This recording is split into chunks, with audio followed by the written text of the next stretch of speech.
presentasikan dengan judul vector field histogram atau dikenal dengan VFH. Nah, kita mulai dari latar belakang. Untuk dari metode VFH sendiri itu robot otonom membutuhkan kemampuan navigasi yang andal untuk bergerak di lingkungan yang acak.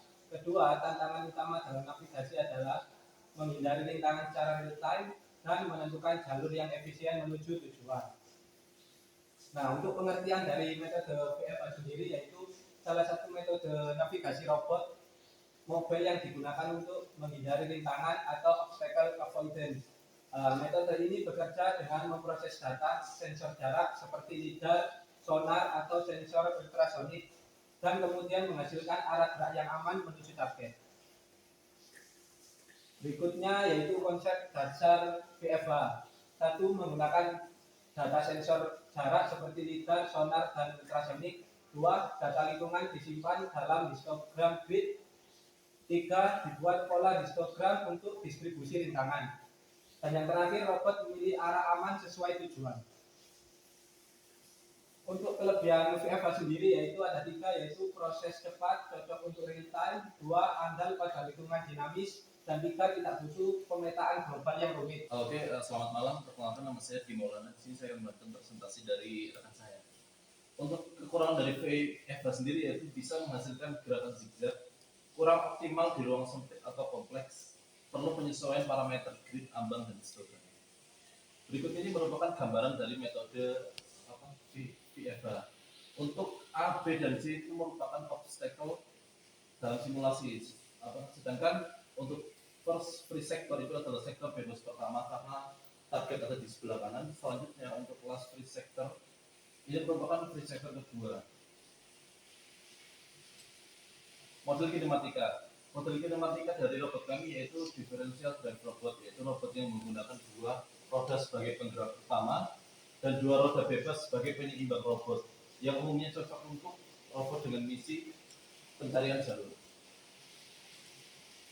Untuk langkah kerja VFH sendiri yaitu yang pertama dengan pengumpulan data sensor, kedua membangun histogram grid, ketiga konversi ke pola histogram, keempat pemilihan celah aman, kelima pemilihan arah optimal, dan keenam menggerakkan robot secara real time. Selanjutnya ini merupakan simulasi dari field vector histogram yang menggunakan software MATLAB. Dalam simulasi tersebut robot akan bergerak dari koordinat 1.1 dan kemudian menuju goal 9.9. Perkenalkan, nama saya Nini Sastia. Di sini saya akan menjelaskan flowchart. Pertama-tama dimulai, kemudian memasukkan posisi saat ini dan jarak sensor.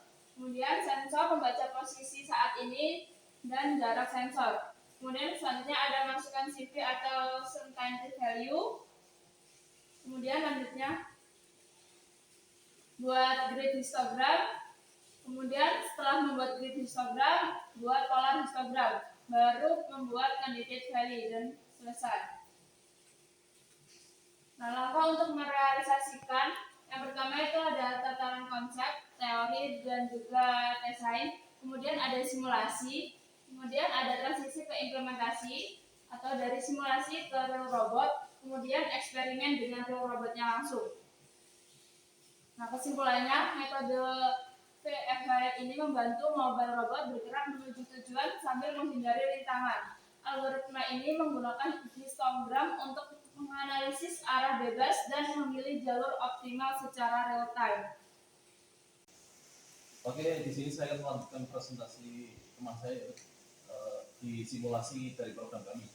Untuk program kami yang pertama yaitu membuat parameter peta dan robot, membuat ukuran map, menginputkan start robot dan goal robot. Selanjutnya membuat peta dan rintangan, yaitu di sini kami membuat obstacle dan menempatkannya di koordinat yang sudah kami cantumkan di program. Selanjutnya menggambar peta dengan support peta. Selanjutnya membuat parameter VFH. Kemudian lagi inisialisasi robot. Selanjutnya di sini ada fungsi simulasi pergerakan. Setelah itu melanjutkan ke hitung jarak ke semua obstacle dan selanjutnya buat histogram polar. Selanjutnya cari sektor bebas dan tentukan arah ke goal. pilih sektor bebas terdekat Google, update posisi robot, dan selesai. Berikut ini merupakan gerakan dari simulasi kami, di mana robot akan mulai dari koordinat 1.1 dan akan berjalan menuju koordinat 9.9.